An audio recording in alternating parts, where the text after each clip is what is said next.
Bandersnatch. Bander what? Bandersnatch. Bandersnatch is a unique Black Mirror story in that it's interactive. You, the viewer, get to decide what's going to happen. It's actually quite complicated behind the scenes, but for the viewer, it's fairly straightforward. You are given choices. Will you go out of the door or will you jump out of the window? But there's myriad sort of timelines and story branches you can go down. Netflix asked us if we'd be interested in doing an interactive story. I knew I wanted to do another period episode, and I thought, well, what if you're controlling somebody in the past? So it kind of spiraled from there.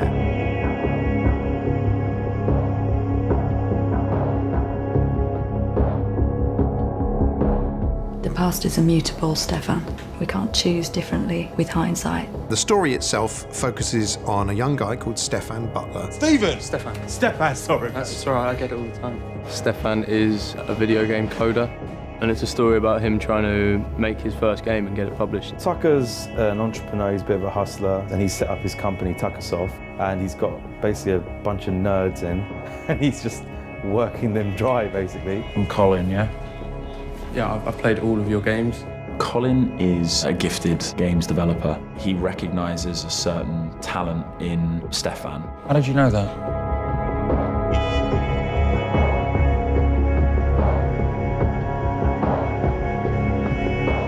It was very challenging at every stage. There were points where, in working stuff out, it got like trying to do a Rubik's Cube in your head, and I had to literally get up from my desk and kind of walk around the house holding my head. It was a new experience producing this film. I remember midway through the first day, literally ripping up the call sheet and the running order and going, okay, we need to do this a different way. Then you've got the actors having to keep track of where their character is, bearing in mind that the previous morning they may have played themselves in a different timeline. It's really hard to get your head around which scenes you're doing because there's just so many. Sometimes I'd be delivering what I thought was version 3 of the dialogue, and I can see the actor opposite me giving me the eyes of, say, that's version 4, mate. As you watch or play, you kind of become part of the story yourself. The interactive element was core. It was adding a whole other conceptual value. There's all sorts of different narrative paths, and they could lead you in this direction or that, or they can even lead you in a great big loop all the way back